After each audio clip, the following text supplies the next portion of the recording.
मेरे से पहले आपका रिश्ता राजीव जी के साथ था, इंदिरा जी के साथ था और नेहरू जी के साथ था। ఈ బంధం ఈ అనుబంధం నాకంటే ముందు నెహ్రూ గారితో ఇందిరమ్మతో రాజీవ్ గాంధీ గారితో ఈ బంధం అనుబంధం అని చెప్పి నేను మనవి చేస్తున్నాను। मुझे याद है जब कांग्रेस पार्टी ने तेलंगाना की जनता के साथ तेलंगाना का वायदा किया था। నాకు గుర్తున్నది తెలంగాణ ప్రజలకి తెలంగాణ రాష్ట్రం ఇచ్చిన హామీ కాంగ్రెస్ పార్టీ మీకు ఇచ్చిన విషయం కూడా నాకు గుర్తున్నది। 2004 में कांग्रेस पार्टी ने तेलंगाना के लोगों से कहा था कि हम तेलंगाना बनाने के बारे में सोच रहे हैं। 2004లో తెలంగాణ ఏర్పాటు చేసే ఆలోచన చేస్తున్నని చెప్పి కాంగ్రెస్ పార్టీ ప్రకటన చేసింది। और फिर सोनिया गांधी जी ने तेलंगाना का निर्णय लिया। ఆ తర్వాత గౌరవనీయులు సోనియా గాంధీ గారు తెలంగాణ రాష్ట్రం ఏర్పాటు చేయాలని నిర్ణయం తీసుకున్నారు। मैंने आपसे कहा कि रिश्ता राजनीतिक नहीं है, रिश्ता मोहब्बत का है, पारिवारिक है। నేను ముందు చెప్పినట్టుగా మీతో ఉన్న సంబంధం రాజకీయ సంబంధం కాదు, ప్రేమ ఆప్యాయత అభిమానం ఈ సంబంధం ఈ అనుబంధం అని చెప్పి నేను మనవి చేస్తున్నాను। जब सोनिया जी ने तेलंगाना की बात की थी, उन्हें मालूम था कि कांग्रेस पार्टी को राजनीतिक नुकसान हो सकता है। సోనియా గాంధీ గారు తెలంగాణ గురించి మాట్లాడినప్పుడు రాజకీయంగా కాంగ్రెస్ పార్టీకి నష్టం జరగొచ్చు అనే ఆలోచన వారి మనసులో ఉండే। मगर तब भी उन्होंने तेलंगाना की गरीब जनता के लिए, किसानों के लिए, मजदूरों के लिए यह निर्णय लिया। రాజకీయ నష్టం జరిగినా సోనియా గాంధీ గారు తెలంగాణలో పేదవారికి, రైతులకి, లేబర్ కోసం ఈ తెలంగాణ రాష్ట్రం ఏర్పాటు చేసిందని చెప్పి నేను మనవి చేస్తున్నాను। मगर सच्चाई है कि 10 साल बाद जो सोनिया जी का सपना था, आपका सपना था, उस सपने को आपके चीफ मिनिस्टर ने पूरा नहीं होने दिया। కానీ 10 ఏళ్ల తర్వాత మీ కళ, సోనియా గాంధీ గారి కళ ప్రత్యేక తెలంగాణ రాష్ట్రంలో నెరవేర్చకుండా ఈ ముఖ్యమంత్రి చేసిందని చెప్పి మనవి చేస్తున్నాను। और आज चुनाव से पहले लड़ाई दोराला तेलंगाना और प्रजाला तेलंगाना के बीच में है। ఈ రోజు దొరల తెలంగాణ, ప్రజల తెలంగాణ మధ్య ఈ ఎలక్షన్ యుద్ధం అని చెప్పి నేను మనవి చేస్తున్నాను।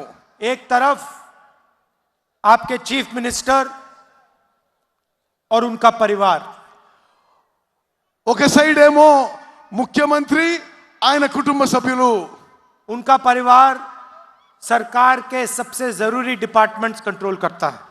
ఆయన కుటుంబ సభ్యులు ప్రభుత్వంలో ఉన్న ముఖ్యమైన శాఖలని, డిపార్ట్మెంట్ని కంట్రోల్ చేస్తున్నాయి, వారి ఆధీనంలో పెట్టుకున్నాయి। चाहे वो जमीन हो, रेत हो, शराब हो, चीफ मिनिस्टर का परिवार इन चीजों को तेलंगाना में कंट्रोल करता है। ముఖ్యమైన శాఖలు భూముల విషయంలో కానీ వేరే విషయాల్లో కానీ ముఖ్యమంత్రి కుటుంబం వారి ఆధీనంలో ఉంచుకుంటున్నారు। और वो काम चीफ मिनिस्टर जैसे नहीं, राजा जैसे करते हैं। ఒక ముఖ్యమంత్రిలా కాదు, ఈయన ఒక రాజాగా వ్యవహరిస్తుందని చెప్పి నేను మనవి చేస్తున్నాను। कलेश्वरम के बारे में आपको मालूम है, కాళేశ్వరం ప్రాజెక్ట్ గురించి మీకు తెలుసు। प्राइस एस्केलेशन करने के बाद 1 लाख करोड़ रुपए का नया बजट बनाया। ధర పెంచి కాళేశ్వరం ప్రాజెక్ట్ కోసం పెంచి 1,00,000 కోట్లు అవినీతి జరిగిందని చెప్పి నేను మనవి చేస్తున్నాను। आपकी जमीन डुबा दी, మీ భూములు ముంచారు, आपसे जमीन छीन ली। మీ భూములు లాక్కున్నారు। मैं आपसे पूछना चाहता हूं, इस प्रोजेक्ट से आपको क्या फायदा मिला? కాళేశ్వరం ప్రాజెక్ట్ నుంచి మీకేనా లాభం జరిగిందా? क्या यहां के लोगों को पानी मिला? ఇక్కడ మీకు నీళ్ళు వచ్చినాయా? क्या यहां के लोगों को फायदा मिला? ఇక్కడ వచ్చిన జనానికి ఏమన్నా లాభం జరిగిందా? सिर्फ चीफ मिनिस्टर के बड़े बड़े कॉन्ट्रैक्टर मित्रों को फायदा मिला। కేవలం ముఖ్యమంత్రి యొక్క పెద్ద పెద్ద కాంట్రాక్టర్లకే లాభం జరిగిందని చెప్పి నేను మనం చేస్తున్నాను. धरनी पोर्टल से यहां किसी को फायदा हुआ?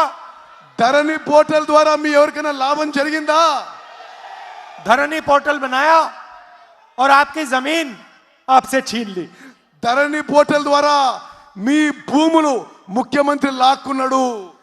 कंप्यूटराइजेशन का बहाना था, लक्ष्य आपकी जमीन छीनने का था।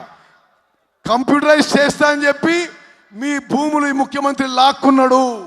रिकॉर्ड्स को टैंपर करके बदल बदल के तेलंगाना के गरीब लोगों से जमीन छीनी।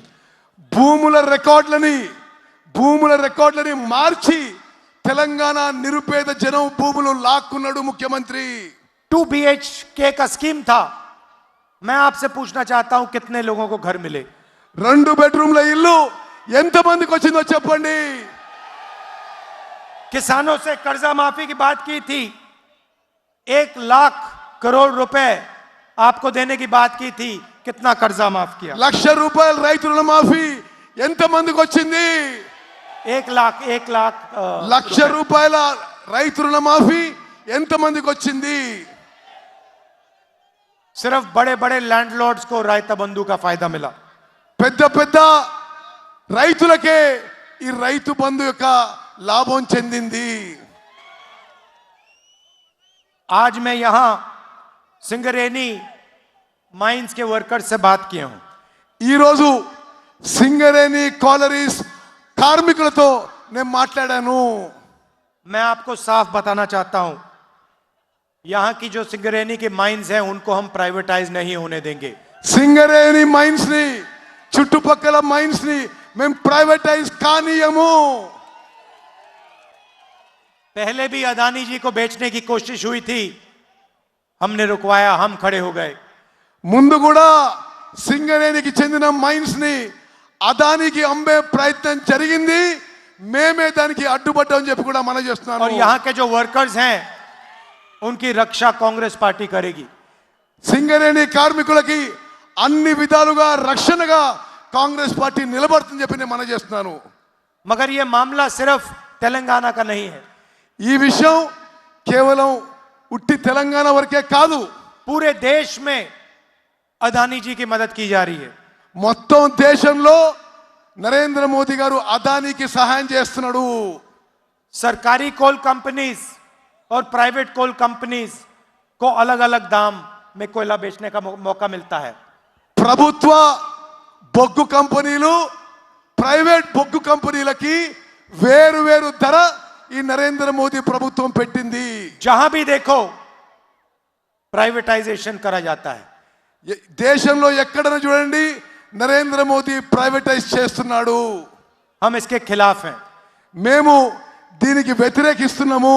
जो हमारे वर्कर्स हैं, जो हमारे किसान हैं, उनकी रक्षा होनी चाहिए, उनका प्रोटेक्शन होना चाहिए। మేము కార్మికులకి రైతులకి అన్ని విధాలుగా రక్షణ కల్పిస్తామని చెప్పి హామీ ఇస్తున్నాను. मैंने आपसे कहा कि रिश्ता पारिवारिक है, मोहब्बत का रिश्ता है।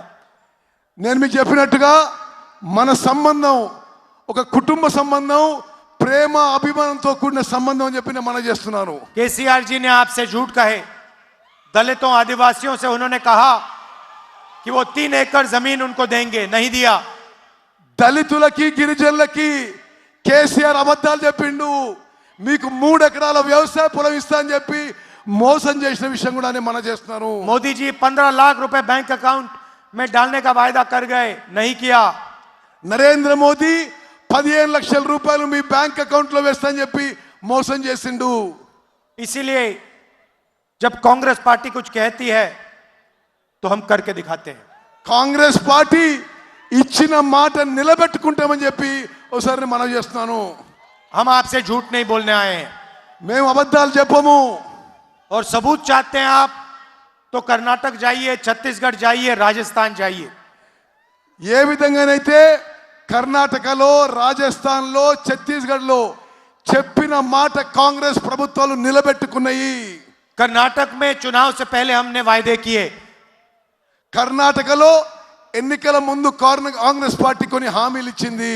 महिलाओं से, किसानों से हमने वायदे किए, మహిళలకి, రైతులకి కొన్ని హామీలు ఇచ్చింది. बिजली का वायदा किया. విద్యుత్ విషయంలో కూడా మేము అక్కడ హామీ ఇచ్చినాము. कर्नाटक में आप किसी से भी पूछ लीजिए, क्या कर्नाटक की महिलाएं बस में मुफ्त में जाती हैं, हाँ या ना? కర్ణాటకలో ఏ మహిళను అడగండి, ఆర్టీసీ బస్సుల్లో ఉచితంగా మహిళలు ప్రయాణం చేస్తారు కర్ణాటకలో. एक आवाज से कर्नाटक आपको जवाब देगा, कर्नाटक की महिलाएं फ्री में बस में घूमती हैं. ఒక్క గొంతులో మీకు చెప్తారు, కర్ణాటకలో మహిళలు ఆర్టీసీ బస్సులో ఉచితంగా ప్రయాణం చేస్తారు. उनके बैंक अकाउंट में हर महीने पैसे आता है. వాళ్ళ బ్యాంక్ అకౌంట్ లో ప్రతి నెల పైసలు వస్తాయి. बिजली का दाम कम हुआ, गैस सिलेंडर का दाम कम हुआ, విద్యుత్ బిల్లులు తగ్గినాయి, గ్యాస్ సిలిండర్ ధర తగ్గింది. किसानों के बैंक अकाउंट में पैसा गया. రైతుల బ్యాంక్ అకౌంట్ లో నేరుగా పైసలు వచ్చినాయి. ये सब हमने कर्नाटक में किया. మేము కర్ణాటకలో ఈ విధంగా మేము ఇచ్చిన మాట నిలబెట్టుకున్నాము. और अब हम यहाँ तेलंगाना में यही काम करने जा रहे हैं. తెలంగాణలో కూడా మేము ఇచ్చిన మాట నిలబెట్టుకుంటామని చెప్పి నేను మనవి చేస్తున్నాను. अब सुन लीजिए, महालक्ष्मी स्कीम, మీరు ఇప్పుడు వినండి, మహాలక్ష్మి పథకం. महंगाई की चोट महिलाओं को लगती है. పెరుగుతున్న ధరల ఇబ్బంది మహిళలకు తగులుతున్నది. 1000 रुपए सिलेंडर की चोट महिलाओं को लगती है. 1000 రూపాయల సిలిండర్ ధర చాలా ఎక్కువ అని చెప్పి నేను భావిస్తున్నాము. आप पूरे प्रदेश को आगे बढ़ाते हो, पूरे प्रदेश को आप अपने कंधे पे ले चलते हो. మొత్తం రాష్ట్రాన్ని తమ భుజాల మీద నడిపించేది మహిళలు అని చెప్పి నేను మనవి చేస్తున్నాను. पूरे प्रदेश का बोझ आप उठाती हो. ఎక్కువ ధరల యొక్క భారం మీరు మోస్తున్నారు. इसीलिए हर महीने तेलंगाना की महिलाओं के बैंक अकाउंट में कांग्रेस पार्टी 2500 रुपए डालेगी. అందుకోసమే మహిళల బ్యాంక్ అకౌంట్ లో ప్రతి నెల 2000 రూపాయలు కాంగ్రెస్ ప్రభుత్వం చేయబోతున్నది. गैस सिलेंडर 500 रुपए का कर देंगे. గ్యాస్ సిలిండర్ ధర తగ్గించి 500 రూపాయలకి ఇవ్వబోతున్నాము. और तेलंगाना की महिलाएं कोने कोने में बस में फ्री के ले जाएंगी. తెలంగాణలో రాష్ట్ర వ్యాప్తంగా మహిళలకి ఆర్టీసీ బస్సుల్లో ప్రయాణం ఉచితంగా ఫ్రీగా జరగబోతుంది. రైతు भरोसा स्कीम 15,000 रुपए पर एकड़ किसानों को, 12,000 रुपए पर एकड़ मजदूरों को. రైతు భరోసా పథకం కింద ప్రతి రైతుకి ప్రతి ఎకరాకి సంవత్సరానికి 15,000 రూపాయలు ఇవ్వబోతున్నాము. భూమి లేని రైతు కూలీలకి సంవత్సరానికి 12,000 రూపాయలు ఇవ్వబోతున్నాము.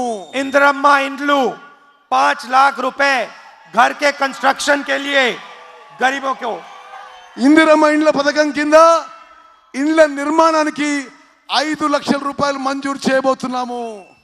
गृह ज्योति 200 यूनिट बिजली मुफ्त में. గృహ జ్యోతి అనే పథకం కింద మీ అందరికీ 200 విద్యుత్ యూనిట్లు ఉచితంగా ఇవ్వబోతున్నాము. और युवा विकासम 5 लाख रुपए असिस्टेंस युवाओं को कॉलेज के लिए, कोचिंग के लिए. యువ వికాసం కింద ప్రతి యువకునికి యువతికి 5 లక్షల రూపాయలు ఆర్థిక సాయం చేయబోతున్నాము. और चेवता 4,000 रुपए महीने के सीनियर सिटीजन्स को. చేయూత కింద పెన్షన్ పెంచి 4,000 రూపాయలు ఇవ్వబోతుందని చెప్పి నేను మనవి చేస్తున్నాను. ये हमारी गारंटी है. ఇది నేను ఇస్తున్న గ్యారంటీలు మీకని చెప్పి నేను మనవి చేస్తున్నాను. चुनाव के बाद पहली कैबिनेट मीटिंग में ये हमारी गारंटी को हम कानून बना देंगे. ఎన్నికల తర్వాత మొదటి కాంగ్రెస్ పార్టీ కేబినెట్ మీటింగ్ లో ఈ గ్యారంటీలన్నీ అమలు చేయబోతున్నాము. मैं आपको बता रहा हूं 2 दिन नहीं लगेंगे, पहले दिन हो जाएगा. నేను మీకు మాటిస్తున్నా, ఇచ్చిన గ్యారంటీలు మొదటి రోజే చేయబోతున్నాము. कर्नाटक में भी हमने कहा था, वहां पे विपक्ष ने कहा यह काम किया नहीं जा सकता, 1 दिन के अंदर हमने कर दिया. కర్ణాటకలో నేను చెప్పిన అక్కడ ప్రతిపక్షాలు మీరు చేయలేరన్నారు, మేము ఒకే ఒక రోజులో కర్ణాటకలో కూడా అమలు చేసినాము. आपके चीफ मिनिस्टर कहते हैं इन स्कीम्स के लिए पैसा नहीं है. మీ ముఖ్యమంత్రి కేసీఆర్ ఈ స్కీమ్లకి పైసలు లేవు అంటాడు. केसीआर जी आपकी सरकार नहीं होगी, जनता की सरकार होगी. కేసీఆర్ గారు ఇక మీ ప్రభుత్వం ఉండదు, ప్రజల ప్రభుత్వం ఉందని చెప్పి నేను మనం చేస్తున్నా. जो आपके जेब में आज जा रहा है वो निकाल कर हम जनता को देने वाले हैं. ఈ రోజు మీరైతే జేబులు నింపుకుంటారో కేసీఆర్ గారు, ఆ పైసలు ప్రజల్లోకి పోతాయని చెప్పి నేను మనం చేస్తున్నాను. एक दिन में काम शुरू हो जाएगा. గవర్నమెంట్ వచ్చిన మొదటి రోజులోనే పని మొదలవుతుంది. आपसे मैं दो और चीजें कहना चाहता हूं. ఇంకో రెండు విషయాలు మీకు మనం చేస్తాను. पहली बात, बीआरएस, बीजेपी और एमआईएम एक दूसरे की मदद करते हैं. బీఆర్ఎస్, బీజేపీ, ఎంఐఎం మూడు కూడా కలిసి ఉన్నాయని చెప్పి నేను మనం చేస్తున్నాను. बीजेपी को वोट देना, एमआईएम को वोट देना, इसका मतलब है कि बीआरएस को मदद करना. మీరు బీజేపీకి ఎంఐఎంకి ఓటేసినా అది బీఆర్ఎస్ ఓటేసినట్లే అని చెప్పి నేను మనం చేస్తున్నాను. आप देखिए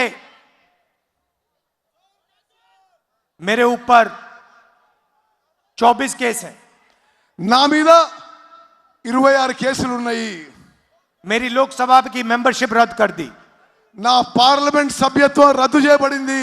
मेरा घर छीन लिया. నా ఇంటిని, ప్రభుత్వ ఇంటిని గవర్నమెంట్ వాపస్ తీసుకున్నది. क्यों? क्योंकि मैं बीजेपी के सामने खड़ा रहता हूं. ఎందుకంటే బీజేపీ మీద ఎదురడ్డి పోరాడుతున్నాను. अब देखिए आपके चीफ मिनिस्टर पे ना सीबीआई की इंक्वायरी, ना ईडी की इंक्वायरी, ना इनकम टैक्स डिपार्टमेंट की इंक्वायरी. ఇప్పుడు మీ ముఖ్యమంత్రి మీద సిబిఐ కేసు ఉండదు, ఎంక్వైరీ ఉండదు, ఈడీ కేసు ఎంక్వైరీ ఉండదు, ఇన్కమ్ ట్యాక్స్ ఉండదు, ఏమీ ఉండదు కేసీఆర్ మీద.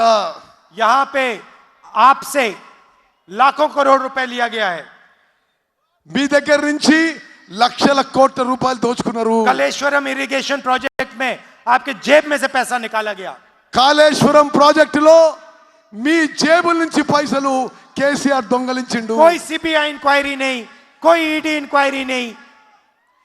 ఏ సిబిఐ ఎంక్వైరీ ఉండదు, ఏ ఈడీ ఎంక్వైరీ ఉండదని చెప్పి మనం చేస్తున్నారు. और लोकसभा में बीआरएस बीजेपी की पूरी मदद करते हैं. లోక్సభలో, పార్లమెంట్ లో బీఆర్ఎస్ పార్టీ బీజేపీకి మద్దతుగా నిలబడుతుంది. चाहे वो जीएसटी हो या किसान बिल हो. జిఎస్టీ మీద కానీ, రైతుల బిల్లు మీద కానీ బీఆర్ఎస్ పార్టీ బీజేపీకి మద్దతుగా నిలబడ్డది. यहां पे बीआरएस को हराना है, दिल्ली में बीजेपी को हराना है. ఇక్కడ బీఆర్ఎస్ ని ఓడగొట్టాలి, ఢిల్లీలో బీజేపీని ఓడగొట్టాలి. यहां पे अपना वोट जाया मत कीजिए. बीजेपी को, एमआईएम को वोट नहीं देना है, कांग्रेस पार्टी को देना है. ఇక్కడ మీ ఓటు బీజేపీకి, ఎంఐఎంకి, బీఆర్ఎస్ కి ఓటు వేయొద్దు, కాంగ్రెస్ పార్టీకి ఓటు వేయవలసిందిగా విజ్ఞప్తి చేస్తున్నా. और यहां पे कांग्रेस पार्टी की आंधी आने वाली है. ఇక్కడ కాంగ్రెస్ పార్టీ తుఫాన్ రాబోతుంది, కాంగ్రెస్ పార్టీ వేవ్ రాబోతుంది. और कांग्रेस पार्टी के जो हमारे कार्यकर्ता हैं, वर्कर हैं, आपको इन लोगों ने 10 साल तंग किया. కాంగ్రెస్ కార్యకర్తలారా, 10 ఏళ్ల పాటు వీళ్ళు మిమ్మల్ని ఇబ్బంది పెట్టిండ్రు. आपको दबाया, मारा, कुचला, पीटा. మిమ్మల్ని ఒత్తిడి చేసే ప్రయత్నం చేసిండ్రు, కొట్టిండ్రు, మిమ్మల్ని అనేక రకాలుగా ఇబ్బంది పెట్టిండ్రు.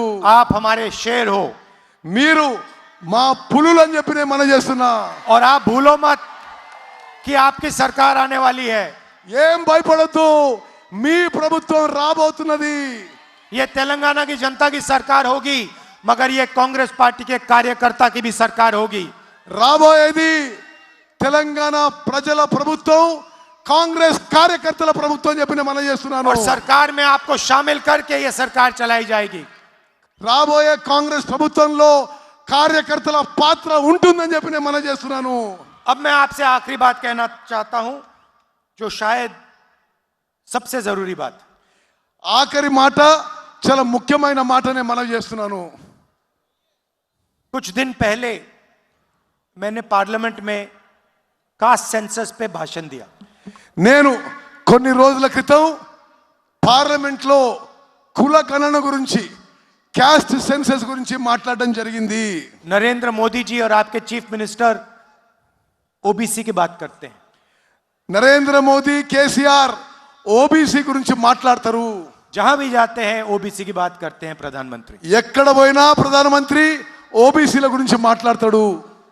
तो मैंने पार्लियामेंट में एक सवाल पूछा. నేను పార్లమెంట్లో వాళ్ళు ఒక ప్రశ్న అడిగినా, मैंने प्रधानमंत्री से पूछा कि अगर आप ओबीसी की इतनी मदद करते हो तो कास्ट सेंसस का जो डेटा है उसको आप पब्लिक क्यों नहीं बनाते. నేను నరేంద్ర మోదీని పార్లమెంట్లో అడిగినా, మీరు ఓబీసీ మాట మాట్లాడతారు, క్యాస్ట్ సెన్సస్ డేటా మీరు పబ్లిక్ ఎందుకు చేయరు అని మాట్లాడినా. जो हमने जाति जनगणना किया था जब हमारी सरकार थी दिल्ली में, उसके आंकड़े आप पब्लिक को क्यों नहीं बताते. మా ప్రభుత్వం ఉన్నప్పుడు కులగణన లెక్కలైతే ఉన్నదో, క్యాస్ట్ సెన్సస్ లెక్కలైతుందో అది పబ్లిక్ చేయాలి అని చెప్పి నేను నరేంద్ర మోదీకి చెప్పాను. मैं आपको एक छोटा सा उदाहरण देता हूं. ఒకటే మీకు ఉదాహరణ ఇస్తా. నేను हिंदुस्तान की सरकार को 90 अफसर चलाते हैं. భారత ప్రభుత్వాన్ని 90 మంది అధికారులు నడిపిస్తారు. हर मिनिस्ट्री में सेक्रेटरी होता है, दिल्ली में वो सरकार चलाता है. ప్రతి మంత్రిత్వ శాఖలో ఒక కార్యదర్శి ఉంటాడు, ఆయన్నే ప్రభుత్వాన్ని నడిపిస్తాడు. आप मत सोचिए कि हिंदुस्तान की सरकार को मेंबर ऑफ पार्लियामेंट चलाते हैं. భారత ప్రభుత్వాన్ని పార్లమెంట్ సభ్యులు నడిపియరు. हिंदुस्तान की सरकार को ये 90 अफसर चलाते हैं. భారత ప్రభుత్వాన్ని ఈ 90 మంది అధికారులు నడిపిస్తారు. बजट में जो भी पैसा अलग अलग मिनिस्ट्रियों में जाता है, स्कीम्स में जाता है, वो निर्णय ये 90 लोग लेते हैं.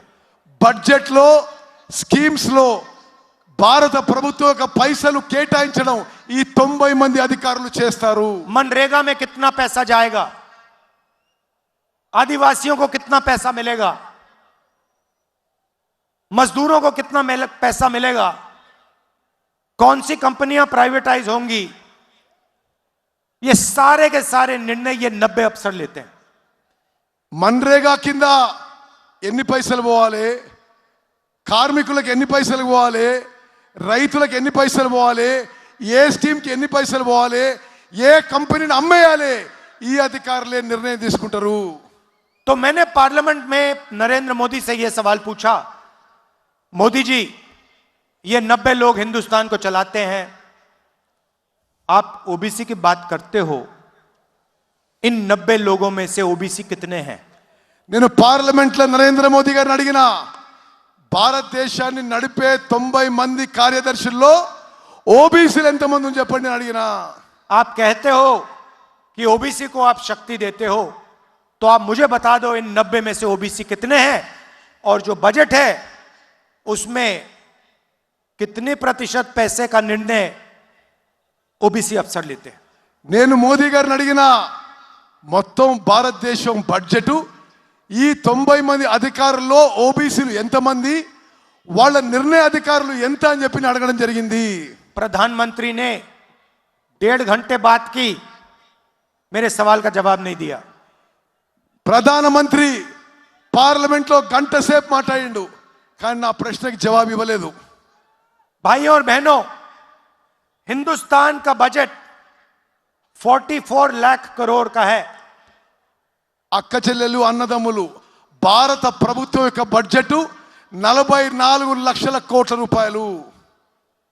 उस बजट को, उसमें पैसा कहां जाता है, कैसे जाता है, वो निर्णय ये 90 लोग लेते हैं.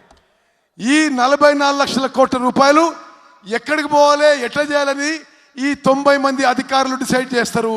भाइयों और बहनों, 90 में से सिर्फ 3 अफसर ओबीसी वर्ग के हैं. ఈ 90 మందిలో, భారతదేశం నడిపించే ఈ 90 మందిలో ముగ్గురు ఓబీసీలు ఉన్న విషయం నేను మీకు और మనవి वो भी చేస్తున్నాను. छोटे छोटे डिपार्टमेंट्स में, అది కూడా చిన్న చిన్న డిపార్ట్మెంట్స్ లో कोने में बैठे हुए हैं वो. వాళ్ళకి ఎక్కడ కూడా ముఖ్యమైన పదవులు లేవు. भाइयों और बहनों, बजट में से सिर्फ 5% निर्णय ये 3 अफसर लेते हैं. అక్కలు చెల్లెలు అన్నలు తమ్ముళ్ళు భారత ప్రభుత్వం యొక్క బడ్జెట్లో కేవలం 5% ఈ ఓబీసీ అధికారులు ముగ్గురు వాళ్ళు నిర్ణయం చేస్తారు. కేవలం 5%. क्या हिंदुस्तान में ओबीसी की आबादी सिर्फ 5% है? భారతదేశంలో ఓబీసీ जनसंख्या 5% ఉన్నదా? आपके जो चीफ मिनिस्टर हैं कास्ट सेंसस करवाने से क्यों डरते हैं? మీ ముఖ్యమంత్రి కుల గణన చేయడానికి క్యాస్ట్ సెన్సస్ చేయడానికి ఎందుకు భయపడుతున్నాడు? मैं आपको बताता हूं क्यों घबराते हैं. నేను మీకు చెప్తున్నా, क्योंकि वो जानते हैं कि जिस दिन कास्ट सेंसस निकल आया उस दिन दूध का दूध पानी का पानी हो जाएगा. ఎప్పుడైతే క్యాస్ట్ సెన్సస్ అవుతుందో స్పష్టంగా ఏ కులానికి ఎంత సంఖ్య వస్తుందో తేలిపోతుందని చెప్పి కేసీఆర్ క్యాస్ట్ సెన్సస్ చేయడం లేదు. तेलंगाना के लोगों को बात समझ आ जाएगी कि तेलंगाना के बजट को कौन कंट्रोल करता है, पैसा कौन इस्तेमाल करता है, पैसा कहां जाता है और कहां आता है. తెలంగాణ ప్రజలకి స్పష్టంగా అర్థమవుతుంది తెలంగాణ ప్రజల డబ్బు ఎవరు ఉపయోగిస్తున్నారు, ఎటుపోతుంది, ఏడ ఖర్చు పెడుతుందని చెప్పి క్యాష్ సెన్సస్ అయితే జరుగుతుందని చెప్పి మనం చెప్తున్నాం. इसीलिए आपके चीफ मिनिस्टर यहां और नरेंद्र मोदी वहां कास्ट सेंसस नहीं करवाना चाहते. అందుకోసమే ఇక్కడ మీ ముఖ్యమంత్రి అక్కడ నరేంద్ర మోదీ క్యాష్ సెన్సస్ చేయడం లేదు. और मैं आपको बता रहा हूं जैसे ही हमारी यहां सरकार आएगी तेलंगाना में कास्ट सेंसस का यहां काम शुरू हो जाएगा. తెలంగాణలో కాంగ్రెస్ ప్రభుత్వం రాగానే క్యాస్ట్ సెన్సస్ పని మొదలు పెడతాము.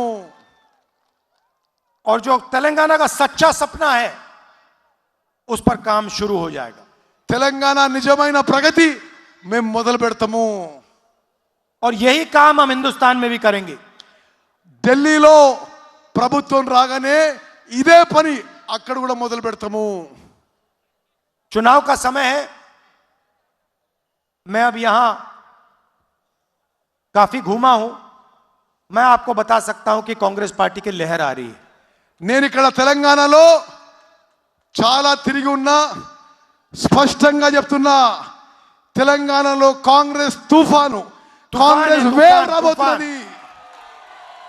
जैसे सुनामी आती है वैसे कांग्रेस पार्टी की सुनामी आने वाली है.